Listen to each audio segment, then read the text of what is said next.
guys. What's up, dude? Hey, bud. How are you? I'm so sorry. It's all right. You have no idea what a shit show my day has been. How are you? Good, buddy. How you doing? What's up, bud? What's up, Nice brother? to Good to see you. see You you. good? I'm great. You just come from benching 315. 305, 305. Let's Whatever. go, dude. No big. Hey, can I grab a water? Water? Yeah, you want please. cold or I'll room take. temp? And cold's always awesome, but I'll take whatever. Yeah, you're a beast. 305 is for probably that. 3x what I could do. Dude, 305 is gnarly. 305. You're a beast. I hope we're recording if we're saying this out loud. Let's go. Yeah, yeah. Not a damn chance. Not a damn chance. 305 three times. Yes. Let me tell you something. So when I did 325, I was like, I don't give a shit. I'm done. Yeah. I'm done with benching. I'll never max out again. Yeah. The fear of ripping your tit. For sure. Because Cody Rhodes came on Two Bears and told us what was. He's like, yeah, man. He was like 315. I put it on, took it off. The second I took it off the bar, I heard. Oh, no. Injury is the gateway to fat. You're like, I don't want Dude, injury is the gateway to death. Yeah. Your old self fascinates me because you lived carefree of injury. Oh, just skating? Yeah. Well, I you know still- the opposite. Injury made him as ripped as he is. Yeah, just trying to... You don't think I've watched many a doc on YouTube on him? Just trying to prevent injury, you know what I mean? He's the reason I toy with the idea of quit drinking at times. Oh, hell because I like you so much better like this. Thank you, man. Like, I really there's- appreciate that. It never fails to blow me away. Everyone I meet who quit drinking, well, not everyone. There's a lot of shit shows out there. There's a lot of fucking sober people where you're like, "Dope, booze wasn't the problem. You are a problem. You're still a problem, and you're sober and you're a problem." Yeah.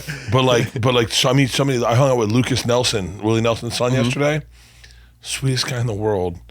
And at the very end, he's like, hey man, I'm not like an AA guy or anything, but if you ever think about drinking, you want to drink, and you'd rather do something else, let's play golf. And Sick. just like, what a sweet soul. Yeah. Yeah. But yeah, I've watched so many videos on you. Thanks, man. I appreciate it. But let's get back to my bench press. So Let's get back to the I said I'll important never stuff. go heavy again. And then I was doing my TV show and I saw a side shot of my arm, and then my arm looked jacked. Ooh. And I was like, I don't want to lose. That. I don't want to Yeah. lose I don't want to lose the fact that I can't fit into every jacket. I don't want to lose the fact that dudes, grown men, athletes, Julian Edelman puts his hand on me and he goes, ooh, Yeah. you're fucking there. Like, I love that shit. So I always toy with my bench.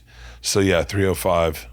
Clean press, 195. Jeez. Yeah, I did the other day. This is real meathead shit. The other day I did inclines 225 5 times. Oof. Gnarly. Inclines. Yeah, It's that's wild. Yeah, I think I hurt myself. Anyway, but yeah, No, that's so awesome. I've been seeing it on Instagram, whenever you post it, and I'm always like, yeah, Bert, let's go. I kind Let's of fucking I don't go. work out for like the physical. Clearly nothing's changing. Like, I'm not getting skinnier. No one's like, no one's saying you look great. You look great. But thank you. But I work out for the mental health stuff. Yeah. Because without it, I'm a real mess. I feel like a lot of people don't talk about that. Just the mental health that you get from training often. Oh. Just getting in there, having some you time, like challenging yourself, like 305 3 times. You get that, you're like, you're on the moon. You're stoked, Even like, so we just got back from Hawaii, and my wife could not work out all week, and you don't notice it, and she loves it, and she's like, well, let's just go to breakfast this morning. She'll get a cocktail at breakfast, one cocktail. Oh, I wanted to try your specialty coffee martini. Not me. If I get one cocktail, we're going. The rest of the day. The fuck, I hear the horses. And the thing pulls up like, yeah. And but I said, yo, I need this. Like, I can't do you. Like, I need you to be able to do me. Like, and that is, I have to work out in the morning. I have to go for at least a 3 mile walk. Just a little at least something. this brisk 3 mile walk. Yeah. I got to do 50 body squats. There's certain things I got to do. Like, I would bang out 100 push-ups. I do 50 and then 50. And I know that's probably not what I should do even more, but I go 50 and 50. I can do 50 in a row, 50 in a row. Beast. I go, I need that for my mental health, because if not, it's like this. And by the way, it's like these vacations, I start drinking whenever it's like there's no reason not to drink. Yeah. And so I go, I got to do something in the But morning. not feel on like- a schedule or anything. Like since I started like lifting weights and working out, I've noticed that it helps me metabolize alcohol in a way different way. Like I get less hungover, I get less fucked up, and I just feel like there's something about like maybe it goes into your fat different than it goes into your muscle. So like I think with the amount that we drink, like needing to lift weights and needing to work out is like super important. I had Rogan said to me one time, he's like, I don't understand how your liver enzymes are healthy. He was like, and they're always elevated, but they're never like 700. They're never It's what like, they should be or what like, you would It's expect. like 58 and 37, which is like within the realm of like, they go, hey, they're a little elevated, but like, and I think it's because, I think it's a litany of things. I really think the thing you feel when you're hungover is the poison. Mm-hmm. That's the thing that's making you sick, right? If you deny yourself the pain and you go straight to booze, you're filling yourself up with poison. But if you deny yourself the pleasure and you go, no, I need to feel a little more pain to get on the other side of this, I know for a fact that if I wake up hungover and I work out hard, and I'm talking possible puke, like really hard, where like I'm like the other day I was doing 14 calories every minute on the assault bike. Oof. Oh, it's such a shit show. It's such my assistant's legs locked up. Like, I mean, it's like it's a nightmare. Yeah. But I know for a fact that at the end of that hour, when I lay back on my mat, and the best feeling in the world is laying back, arms out, your trainer walks by, just gives you a fist bump and walks out the door and you don't move. Dude, I feel great for the rest of the day. Yeah, man. I feel amazing. And I think it works. The toxins out of your body. I don't know. It does. It has to. Then I get 2 IVs a week. Yeah, well, basically that definitely rinses- helps. Rinses Yeah. your soul when you're laying there. Just It's your soul comes out and just gets rinsed and comes back in. it's the greatest feeling. Like I don't understand. This is crazy. So one of my best friends is made my TV show, Tony Hernandez. I've known him since we were kids. His wife, I'm telling tales out of school, and I apologize, Lily. His wife, Lily, is Ken Burns' daughter, the documentary filmmaker. It's Ken Burns, his daughter. So we would go to spin class when we were making the TV show. We get a spin class on Saturday and Sunday. I love spin class. Love spin class. Love it. I love the feeling of getting out of the saddle and sprinting and feeling like your legs are going to collapse and you just see if I can stay up for one more second, screw it one more. Let's just see if I can get all the way through. Can I get all the way through? Okay, I quit, but that's okay. Pop up one more time. Pop up. I love that energy. And she said to me one day, she goes, what's really funny? I said, what? She goes, I never played sports my entire life. I said, really? She goes, it wasn't until like 7 years ago that I did a spin class that I got to feel endorphins. And I was like, because she's never actually gone that hard. never. Wow. Got She goes, that sweaty. and then I felt all that. endorphins and I got addicted to them. And I was like, what is this? I wonder if that's why there's so many women who do that. Like, because they aren't playing sports in high school or things like that. So they're not like pumping their blood that hard. And then they find something like spin or Pilates or whatever, and they become absolutely addicted. Yeah, because the endorphins, like I'm not saying you can't. I mean, I don't know, but I just know that I was very coachable. And if a coach said you had to do something, I did it. And we used to do these things called player appreciations. And we would run to from home plate to every sign ad sales they sold on all the fence, and you go back and forth. And at the end, you were gassed. Yeah. You were gassed. But the feeling of being gassed with the boys in the grass, and you're laying back, and someone brings out Gatorade, or they bring the big tub and they just pour it in your mouth. That you'd get home and you'd feel grounded, you'd feel centered. You'd be like, I'm going to bed, man. I'm sleeping hard. So let me ask you this: are you lucky to have that mentality part, like to pair with the amount that you like indulge, or do you is that sort of like a conscious thought that like, I need to be doing these things in order to continue to party and have fun, and like, where do you think that comes from? Well, I don't think I'm lucky to have my brain. Like, my brain's super unhealthy. It's done all right for you though. But it's very punitive. So like I punish myself if I can't work out, then I'm like angry. Yeah. And I'm like, and I have to work out. I have to do it. And I have to do it at the time I want to do it. And And I get very I got very pissy with Leanne when we were taking George Isla to college.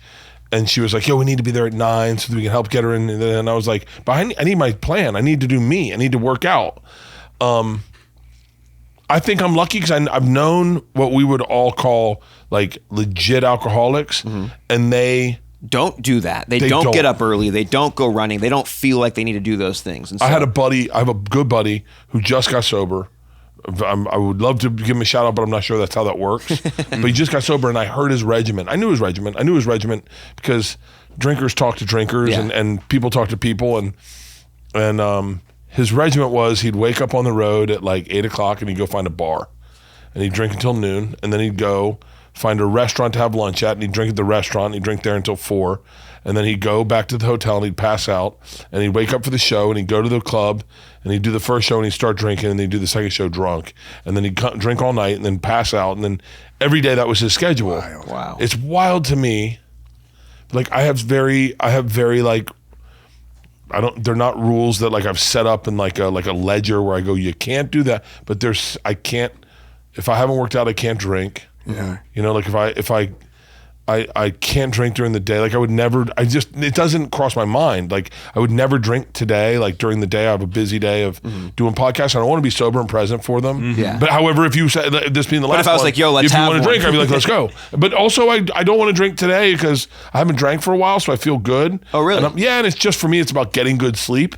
And Yes. but I'll drink tomorrow because I'm doing podcasts tomorrow with people that drink. And then, but like, I'll give you a really bizarre example that only I think alcoholics would understand. Like real full blown, and I know a bunch. Hopefully, I won't understand it. I know a bunch. So, I had a buddy, and I think I share his name, Nick Thune, one of my favorite dudes alive. Been sober now for probably like 10 years. But he said he would hide bottles around the house so that he always could, get a little sneak of something. Blew me away, the fact that you would do that. The fact that you wouldn't always drink in front of people. Yeah. The fact that you would hide your drinking is crazy. I've never hid my drinking. I think that's why people think I drink so much, because I never hid it. It's just out there. It's just, it's like if I'm going to drink, I'm going to let you know I drink. Yeah. And then and I'm never hiding it from my wife. That will never happen. Oh, for sure. She's my canary in the mine. Yeah. But the other night, I poured a drink, and Leanne's, we're packing, I think, to go to see Isla. And Leanne's packing, and I said, like, I'll make a drink, and I'll go sit in the bed, and I'll talk to her, and maybe I'll have another drink. So I pour the drink, I drink it. I go, I'll have one more if I'm feeling tired. So I go over and I pour another one. Now, these are big drinks. These are doubles, Bert doubles, So, like, it's a double and a half. It's a big boy. It's a regular triple. But the first, regular triple. For the average person, this drink would floor them. But I have the first one, and I feel a little bit, nothing hungover, nothing crazy. I post the other one on my bed, and I start going, I'm falling asleep. That does it. I'm out. I'm going to go to sleep. So I go to sleep. Now, with one drink in my system, I go to sleep. And as anyone will tell you, you're real quick. You're going to burn through that sugar, and you're going to feel it. And I'm not sleeping good. Yeah. And I'm like, oh God, I should have had 2 drinks. That is an interesting thing where, like, I've noticed, like, if you get drunk, you sleep through the night. Yes. But if you have a couple of drinks, you're gonna have terrible 2 glasses fucking of sleep. wine, and you're terrible fucked. fucking sleep. You're fucked. You Yeah. should have just had 9 dry glasses of coffee. Yeah. It's the worst. Yeah, I mean, for me, one of the things, and it kind of worries me now that, we all are taking care of our health and going to Ways to Well and all that kind of stuff. Like, I'll sometimes wake up and my heartbeat will, like, be racing through my ears, which just reminds me, because I see you wearing a Whoop, and I wore one for years, and I learned that, like, how bad your recoveries are when you drink, and then how that, like, the alcohol equates to, like, your heart getting rest. And then I wake up and I can feel this, and it would just, like, scare me. Yeah. Like, literally I'd be like, this is, like, my heart didn't rest last night. Now I'd start spinning into, like, anxiety of, like, what's this going to do to my, to my heart, and am I going to but yeah, I mean, but I notice if I go to sleep drunk, doesn't happen. And if I don't drink, well, it doesn't happen either. But I'll give you the cheat code right now. Tell me. Tell you the cheat code right now is drink, have a couple drinks, feel it. Make sure you feel it. And right before you go to bed, take 3 liquid deaths, the big ones, the 19. I saw your thing today. And you murder them. And you murder them. You murder them. If you can get 4 in, I wouldn't recommend 4 for everyone, but if you can get 4 in, do it. Murder water. Know you're going to pee all night. And then line up liquid deaths on your headboard. Yeah. And then pass out. When you get up to pee, go pee. That's fine. Go pee. And then right before you go back to bed, murder another one. Throw it in the air. Celebrate it. Let it hit a wall. And then lay down. And then when you wake up to pee, you crank another one and you murder it. And you drink all night. You will wake up. Your heart rate is going to be flat. Yeah. The whole night. The whole night will be flat. You'll sleep great and you will have no hangover. Now, cut to what we were talking about. 1 drink. Yeah. 1 drink. No water. I drank some water. Let's quantify that a triple is not 1 drink for most people. For the average person, it's 1 drink. But for me, it's 1 drink. And I wake up, heart racing, jaw trembling. Yeah. Like a nerve. And I'm like, oh my God. Like, hold on, what's going on? And then I'm like, dehydration. Oh, it's the fucking dehydration. It's the sugar from the alcohol. It's woken me up. Normally I sleep through this. Yeah. It's woken me up. Shit.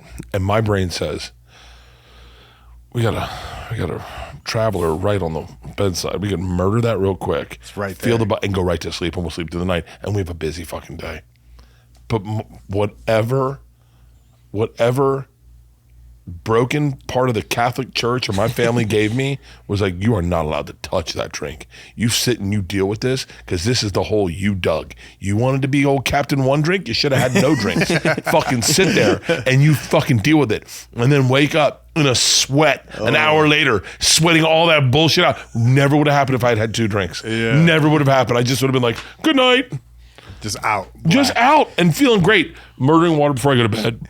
And IVs, I think, is the key.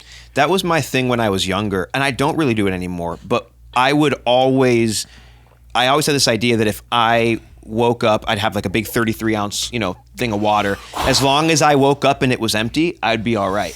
Bro, there's a thing about like sleep quality though. If you drink too much before sleep and you're like waking up pissing the whole time, it actually like disrupts your recovery. Let me show you my Whoop. Hold on. You're like, you gotta take a look at this Whoop guy over here. Was this from last night? Well, last night was sober sleep 71%, but this is what I get excited. Look at that flat line for the heart rate, right? Yeah. That's sober.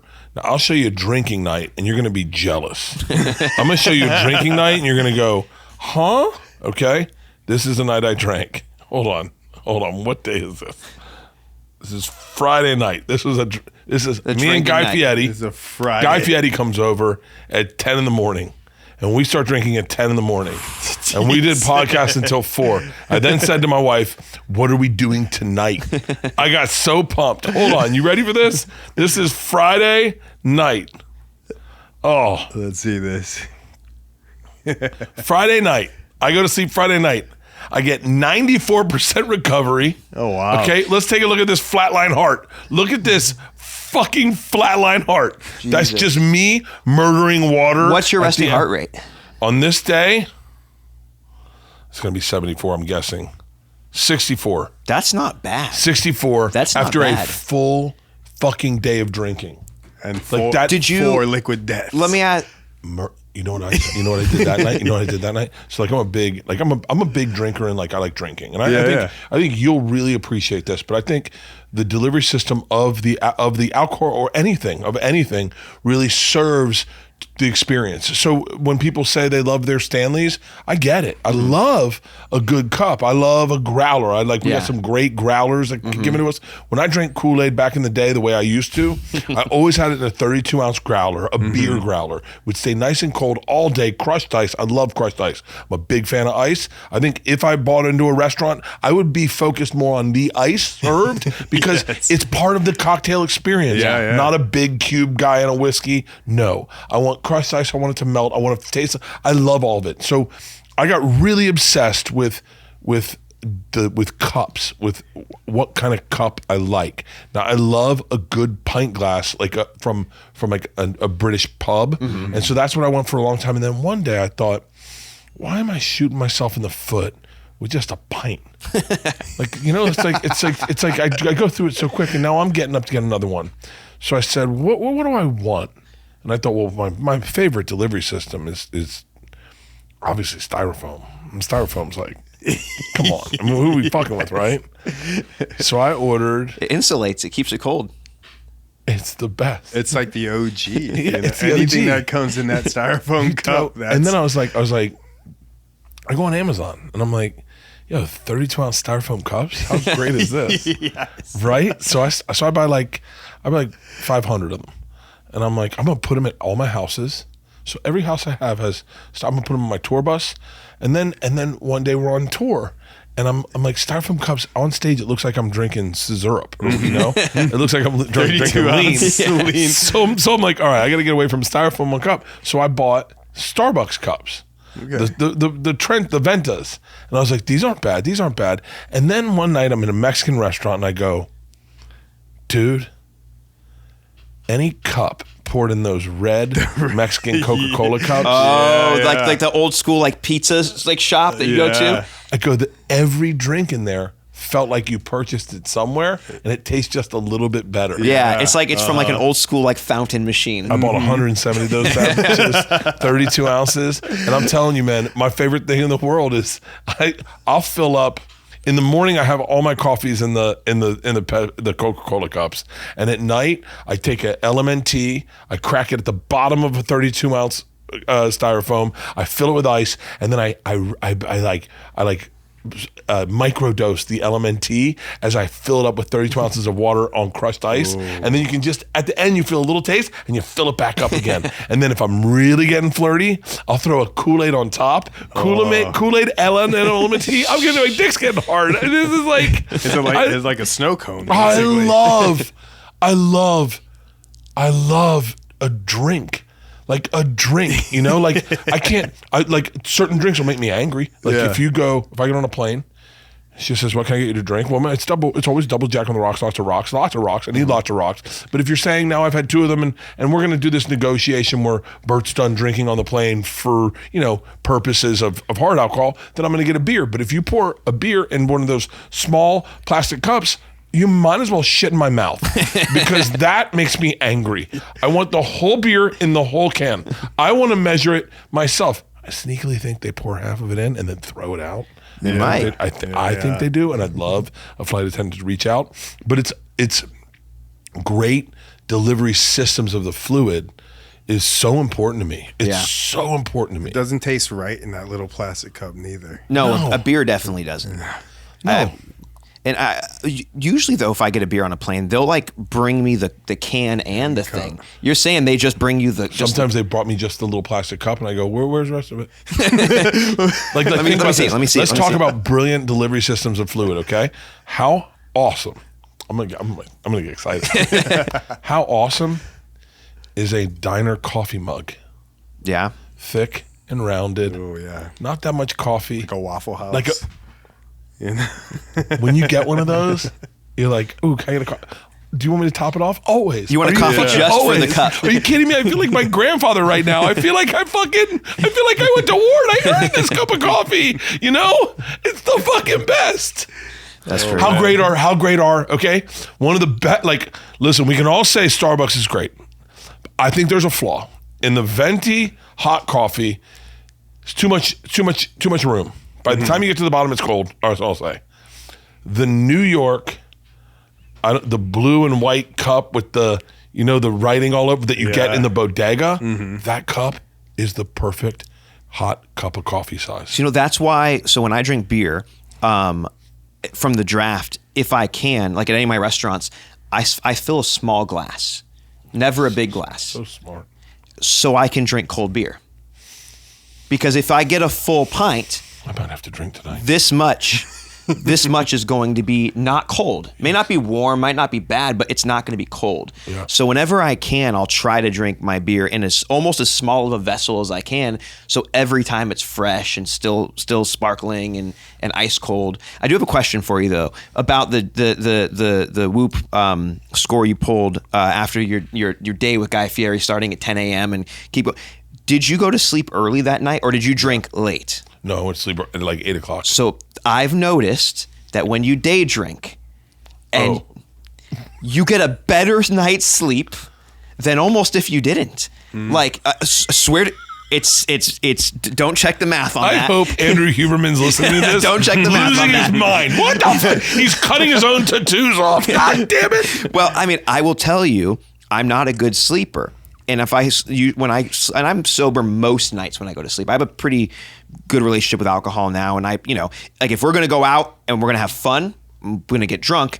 But if I'm at home, I'm not, or, whatever. But like, I'll notice that I will likely sleep. My best sleeps are when I drink in the afternoon and I go to sleep at like 8:30 p.m. and I will get a beautiful uninterrupted sleep. I won't have my heart racing through my ears. But if I go to sleep at like 2:30, 3:30 after drinking, I'm completely destroyed. And I also you don't get hungover if you do that. And there's something about my circadian rhythm, if I'm using the right word, where if I wake up if I go to sleep at midnight and I wake up at 4 a.m, I know I only have a few more hours left to sleep. Mm-hmm. But if I wake up at midnight after going to bed at 8:30, I start going, I got 8 more hours. I got 8 more hours. And then I don't even mind going like, well, I'm awake a little bit, but that's okay. Mm-hmm. So I still have 8 hours. I got an hour of looking on Instagram, and then I got 7 hours of sleep.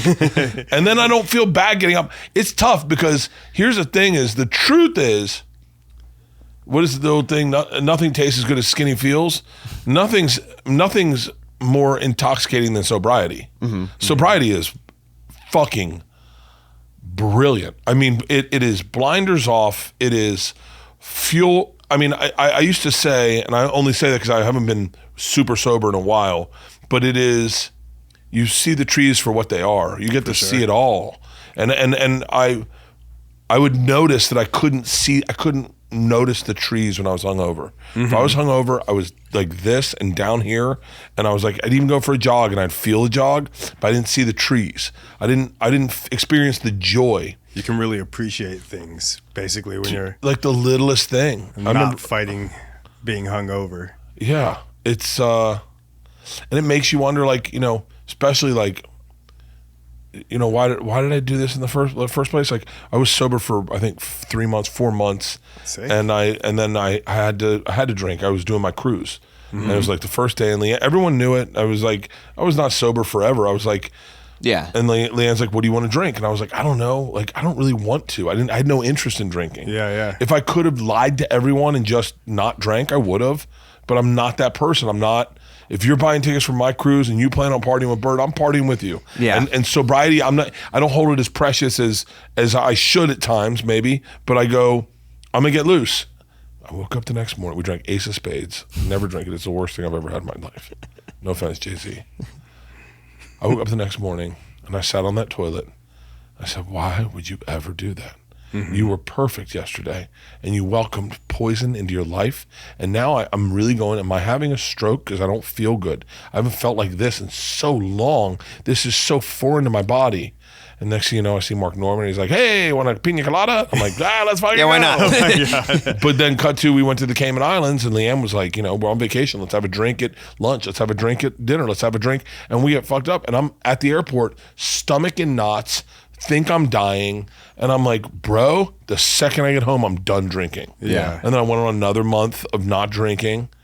And then slowly it just, I think that's kind of like, it's like the first step is kind of acknowledging that, like, do you like this or do you not like this? Yeah. Kind of thing. And it's like it's all a journey, so it's like you kind of got to work through it, and you got to have those highs and those lows and being like, I fucking hate this, like I'm gonna stop doing this, and then other times like, fuck it. So let me see if you can do this. I would love to hear your take. Okay.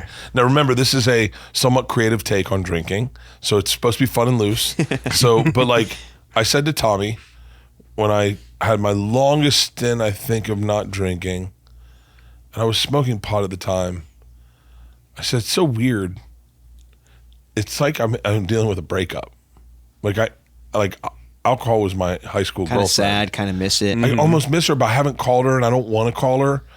And I'm dating this new chick, Weed, who's like kind of cool, and she's a little more forgiving, and she's like, but there's things that are wrong with her. And then when I went back to alcohol, it was like you forget how good the pussy is because you learned on her. You learned on her. Yeah. And And then you try to have a threesome, and everyone's like, "This isn't happening. Like, this is insane. This is too much going on. We shouldn't be yelling at the ocean." And so, but I'm curious how you look at your past relationship in terms of relationships with drugs and alcohol versus who you're dating now, which is sobriety. I mean, I think I look at it as like I had to go through it to be where I am today. You know what I mean? Like it was your Tina Turner and they were Ike. Yeah, exactly. Like I needed that experience in my life to be where I am right now. Yeah. To be sitting here. What was your bottom? Phillip. What was your bottom? I mean, all types of crazy things happen with me. Like, because I would drink and then that would lead me to do other stuff and like just kind of do a ton of drugs and stuff with my friends and go to clubs and dance and party and all that stuff. And definitely had a couple scares with that stuff because people would find bags laying around and I just did not care what it was because I was just wasted and I'm like, oh, give it to me, I'll take it, you know, and just do whatever.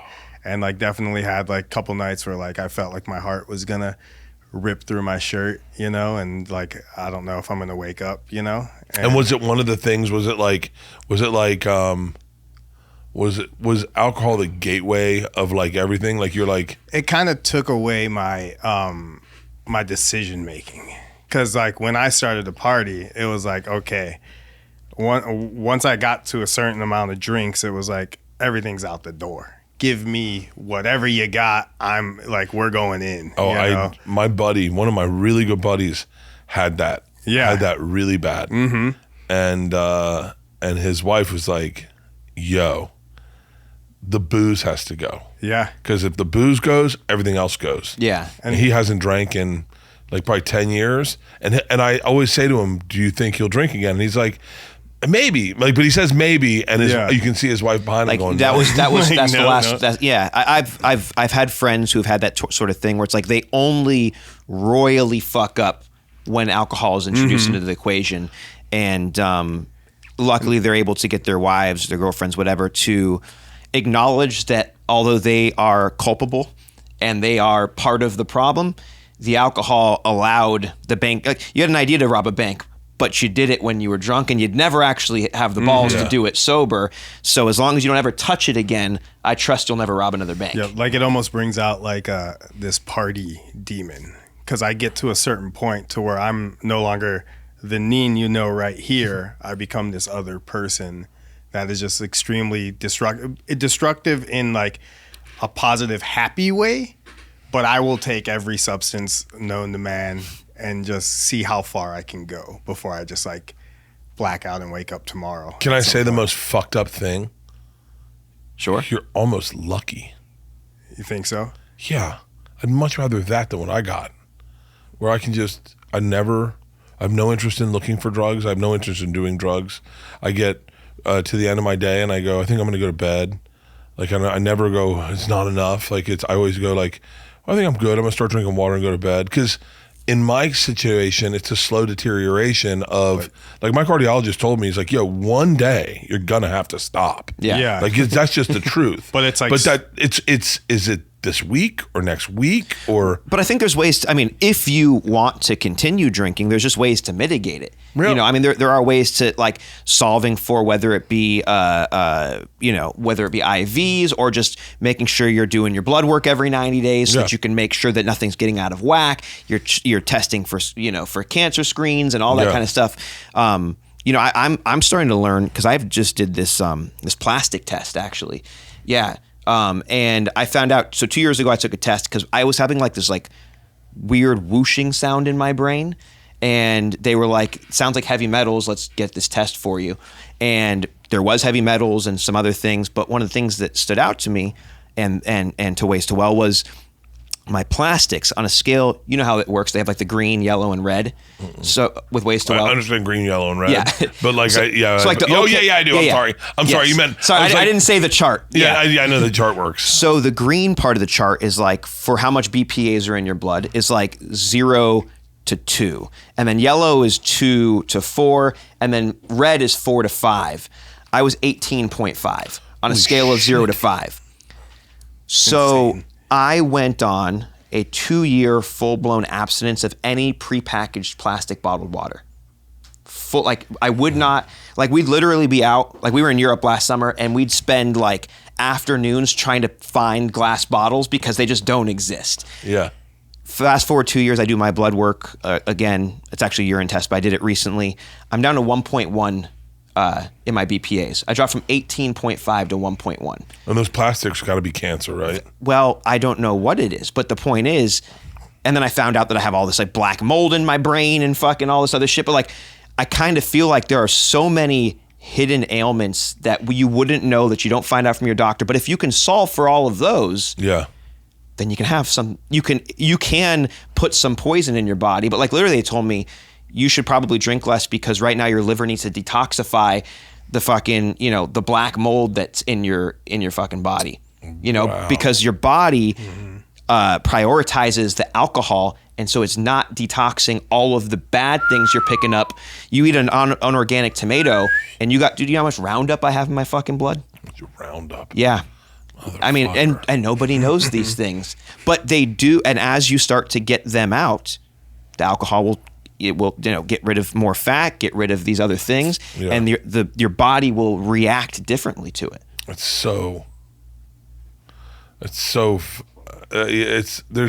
It's almost like there's so much to think about sometimes. I kind of hope I get hit by a truck. Where I go where I'm the day I get hit by a truck, I'm going to be like, I should have been drinking. So you're on a mission right now, just waiting, not going to drink yet till tomorrow or I don't something? know, maybe. I don't know. I also don't have firm rules. So it sucks. If I go to the store tonight and all of a sudden Chappelle shows up, he's like, hey, we're going up to Lenny Kravitz's house. I'm like, you're not saying no. Yeah. Definitely not saying no. But if you're sitting at home watching TV, you're not going to have a drink. If I'm sitting home, I'm not going to have a drink. Yeah. But I'm going to go to the store in a little while and I'll go over there and Tripoli's sober. Tim Dillon doesn't drink. So no one there drinks. So I just go over, do a spot, get my car and head home. Solid night. Yeah, and then get up, do a workout tomorrow. I have a busy day, but tomorrow I have 2 episodes of Something's Burning. Are you guys doing one? Yeah, we're on tomorrow. Yeah. Do you want a drink? Yes, I'll have a drink. All right, there. Hold on. I'm drinking tomorrow. Do No. I want to? Maybe not, but will I? Yeah. It's just I'm in this kind of the same boat that you are, which is am I going to say tonight? I'm probably not going to have a drink because our first podcast is at 10 a.m. tomorrow. With who? Tomorrow 10 a.m. is Joel Madden from Good Charlotte. Oh wow! And then he's married to Cameron Diaz, right? Yeah. Wow. No, his brother's married to Cameron Diaz. Oh, John Madden. No, John Madden. Benji. Thank you. Benji. But then right from there we go to you, and then we come back here, and then we have 2 more podcasts right after. Who are the other ones? Zed. Mikey Taylor and DJ Zed. Yeah. Mikey Taylor. Mike Taylor's a pro skateboarder. Okay. Yeah, DJ Zed. I know DJ Zed. Yeah, he's one of the biggest in the world. You gonna look him up? No, hold on. I think I know DJ Zed. Anton? No way. Is he Russian? Yeah, ish. You would say yes. Hold on. I think I know DJ Zed. I think we went to a Rolex event together. DJ Zed. Oh no, I don't know. Look up Anton. Anton. He is Russian. Anton.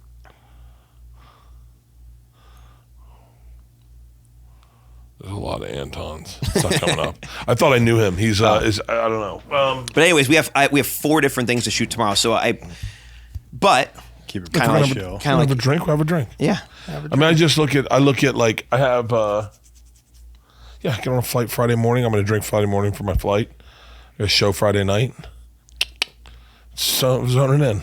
Do you just do random spurts of dryness or sobriety, basically? But they're not random. I feel them. Yeah. I feel them. Hey, it's time to take a little break. I can feel it. It's training too hard and then having to take a deload. I got to deload for a second. Yeah. And it's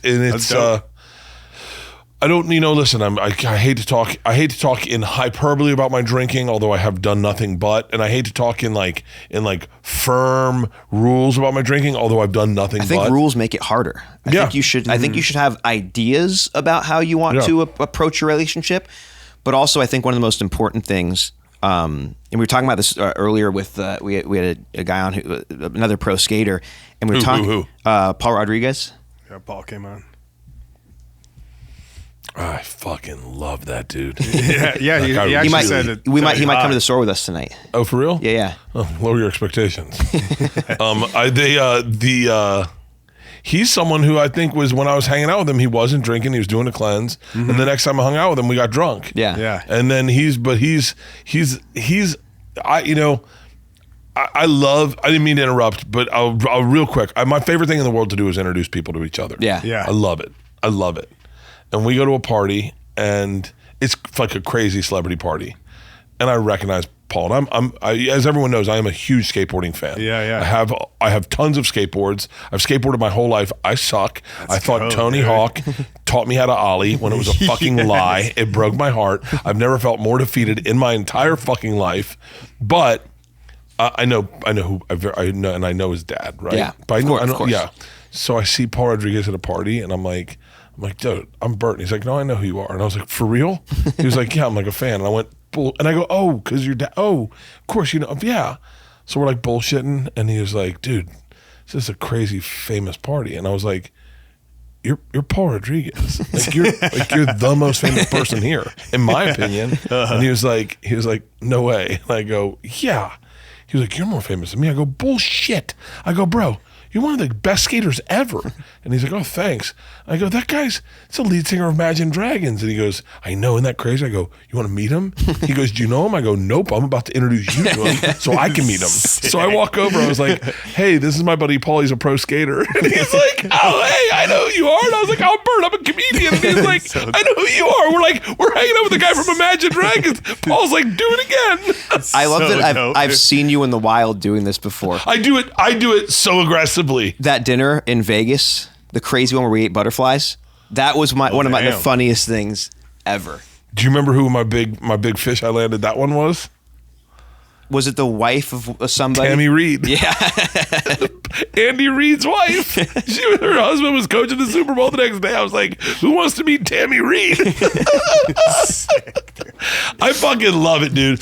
I think like I'm a little bit of a celebrity whore in that I think if I'm a fan of someone's and I run into them, I want to say hi. I don't need a picture. I'll probably never ask for a picture, but I want to say hi and I want to tell them I'm a fan of theirs and I want to appreciate them. I did that to you the first time I met you. Yeah. And I did it before that. I was DMing you like, dude, you're super inspiring. I love what you're doing, all the fitness shit. I followed you but I love that energy and I'll never stop doing it. And I know I don't no longer read comments, but I remember reading comments back in the day and they're like, there's such a detachment from people who watch these podcasts full of celebrities and only watch the ones with the most famous celebrities. Yeah. And then when you say, I geek out when I see a celebrity and they're like, dude, you're gross. What the fuck's wrong with you? And you're like, hold on, you're not being clear with who you are. Yeah. Because let me tell you something. If your favorite ... walked in, I know the number of people who don't say hi. Yeah. I know what that number looks like, and it's fucking small. Yeah. Like, you run into the Rizzler, you're going to lose your fucking mind. You can run into fucking, it gets three big pals. Pow, pow, pow. What's that guy's fucking name? I have no idea. The guy who eats Costco food with his son? Come on, you know what I'm talking about? Who's the guy who eats Costco food with his son? Wham, wham, wham. I don't think Come on, like those, like no idea, dude. I remember. Can I tell you the one I'm like the most embarrassed about? Sure. This is like, it's got to be like 10 years ago. JoJo Siwa. Do you know who that is? She's a singer, right? Am I wrong? I met her when she was a child. She was like an Instagram famous person. She had like a crazy ponytail. And I bumped into her at American Airlines Lounge. I was like, shit, you're fucking awesome. And she was like, you're a grown up. I was like, my kids love you.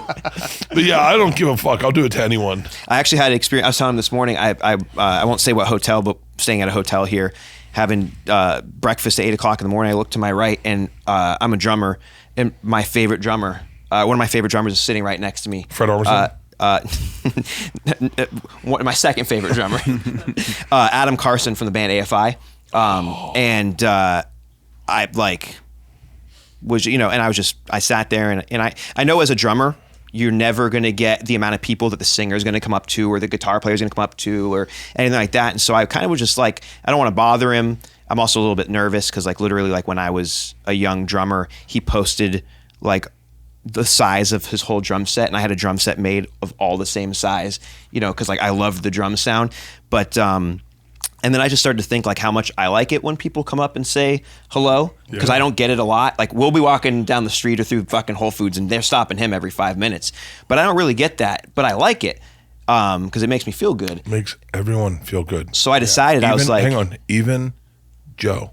It makes everyone feel good. And I say that because we were at a barbecue restaurant, and not to interrupt, and I remember there was a kid that wanted to say hi. And, Joe's bodyguards kept him off, and Joe's like, no, it's okay. Yeah. I don't mind saying hi to a fan. When someone says they like what you do, Oh, it's the best like, thing. well, okay. Yeah. Yeah. And so I did. That's what I did. I just said, hey, are you Adam? Hey, just wanted to say hello. Excited for the new record coming out. Enjoy your breakfast. That kind of thing. But I do think that is... I think it's nice to do those things. The low-key recognition. I don't start introducing him to everybody else at the restaurant, though. I've done that a lot. The low-key recognition, like a solid, like my favorite ones are when you go like to New York and you just some guy in a passing cars like, yo, Bert, love your shit. And you're like, thank you. I love a Bert. And I'm like, yo, I love those. I'm sure your least favorite though, and everyone I know who gets stopped and stuff, their least favorite is, can I get a pic? And they just walk away. But like No. The least one's even more. The least one is, hey, I don't know who you are, but everyone's getting pictures with you. Okay, can I get a picture? And you're like, yeah, I got the best. I'm gonna have to lose this as a bit because I think it's so funny. I think it's so funny, but it's the best one I've ever done. I was at a NASCAR event, and I walk out of. We're all in suites, and it's a Coca-Cola 700. And I walk out of my suite, and I'm going to the elevator, and the suite right next to the elevator, one of the nice big ones. This boy comes out. Maybe he's like 14, 15 years old. He's with his mom, who's probably my age, pretty hot. But he sees me and he lights up. Now I got my whole team with me, but he's like, Bert, holy crap, I can't believe I'm seeing you. And I was like, what's up? And he's like, dude, oh my God, I'm such a fan. Can I get a picture? Now his mom's witnessing all this, like, who the fuck is this guy? And I go, of course, man, go on. And he goes, mom, please take a picture of us. And he hands her the phone and I go, you want me to take my shirt off? And he goes, well, do you mind? I go, no. So I ripped the shirt off. He's and like, mom's oh like, my what God. the fuck? And she's like this. And she goes, who are you? And I go, oh, I'm a gay porn star. And this kid, in the most perfect way it's ever been said, just looks at me and goes, real cool, dude. And I fucking was so proud of myself for being so quick and funny. But this kid, there's no way his mom's not going to believe I'm a gay porn star. And there's no way he's going to be like, Mom, he's a comedian. She's like, why'd you ask him to take his shirt off? Why'd you call him The Machine? There's a comedian named The Machine. What's he a machine of? Fucking dudes? So yeah, that was my. I have to, not to one up, because it has nothing to do with me, but one of the funniest things that ever happened, like in real life, that story reminded me of it. Mark Norman was having dinner at Sushi in New York, and he's sitting in front of me, and he's like, there's two seats like directly in front of me. He's here, and then there's this like lady who's probably in her like maybe late 60s, early 70s, New York socialite, so still like cool, but like a little bit older. Yeah. And as we're getting towards like the bone marrow, some of the guests have now drank enough to be like, hey, just want to say hi, Mark. Can I take a shot with you? Blah, blah, take a picture. And at a certain point, this lady's like, are you famous? And he's like, yeah. And she goes, what do you do? And he goes, gay porn. This 70-year-old lady, and her face was just like, and he just I wouldn't put that past him. Yeah. Like he would be a great gay porn star. Hey, that's my asshole. All right. Whoa, I guess you're coming to my face. I guess I'll swallow it. Anal. Yeah, Mark, God, I had the same experience with the bone marrow, except the sushi here. Oh, you told me. This is a good story. These two young girls, it's like no one knows anyone. This is at Sushi in Encino. Yeah. The OG and spot. these two young girls are like, they do the bone marrow and they're like, whoa. And I was like, you like it? And they're like, well, I don't know. And everyone's like, well, I go, I love it. And they're like, you like it? And I was like, I fucking love it. I go, you don't like it? And they go, well, it tastes a little bit like cum. And all the women are like, yeah. And I was like, wait, I'd like cum? Well, turns out I would. I would love it, especially with a shot to chase it. I've never tried it, but I would be surprised that it tastes like bone marrow. Your bone? Oh. No, I've tried bone marrow. So you never tried your bone marrow? I've never tried cum. I'm not sure I'd like it. Just the delivery system is pretty aggressive. If it came out of another part of the body, maybe I'd be into it. So here's as we are needing to wrap this up.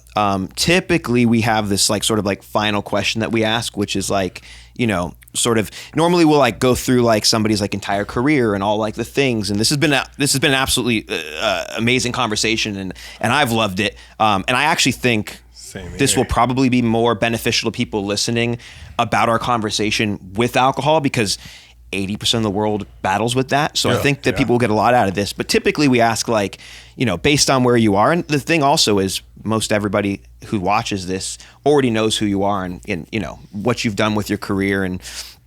But the question is if we were able to put a magic lamp on the table here, Genie comes out and is able to provide you with one wish, but the wish specifically is with regards to what does your life look like 10 years from now? If you could completely design the world in which you thrive and survive and live in, what does your entire ecosystem look like 10 years from now with no holds barred? With no holds barred? No holds barred.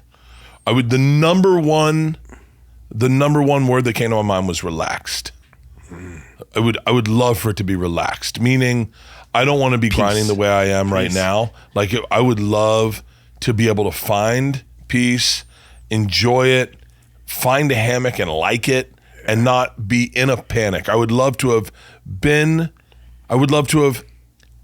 be in the middle of a career. Having said that, meaning I still have 20 years of working in the middle of a career that I'm not holding on to tooth and nail. Mm-hmm. I've seen that in a lot of our friends, and you're like, no man, I just want to be able to be at peace and be relaxed. I would love to be, especially at 62, wildly physically fit. Meaning people go, I want to look like the dads you see when they're with their kids and they're on a fishing boat and the clothes drape off them and everyone's like, he looks like he's still in shape. Those kind of dads, I'd love to look like that. I would love to have grandkids. That'd be so fucking dope. But I don't think that'll happen because my daughters will only be 31 and 29.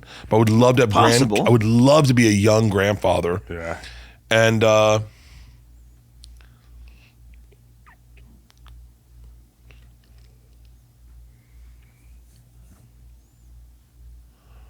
I think that's it. Just relaxed and in shape. Well, let me ask this question just to bring it full circle. What's your relationship with alcohol look like 10 years from now in this utopia of a life? Oh, we're just playing in each other's pants.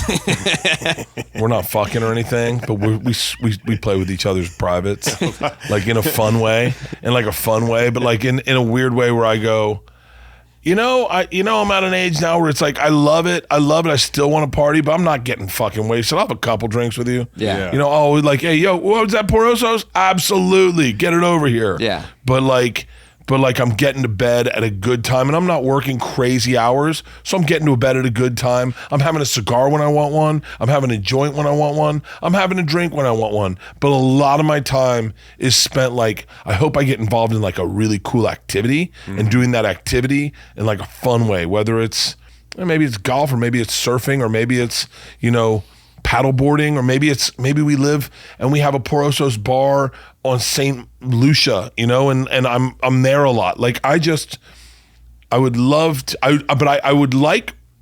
that's really great you say that. I would like right now to have that relationship with alcohol. Yeah. And I think I'm working on it. Yeah. Where I'm you all drink if I want to drink, but I don't but I want the joy of sobriety more, but I don't ever want to lose the cut loose Bert. Yeah. I don't ever want to lose the spontaneous Bert. Yeah. I don't ever want to lose the permission to party where your wife goes, hey, do you want to should we do Bloody Marys this morning at the airport? And you're like, fuck yeah, I'd love a Bloody Mary, but I would love to be healthy enough where I don't have acid reflux and I don't, and I'm not like 9 more Bloody Marys, order 2 for me on the plane, I'm going to drink yours also. I would love to get out of that. But I think I'm trying to get there now. I have that relationship with weed, so I'm good with weed. And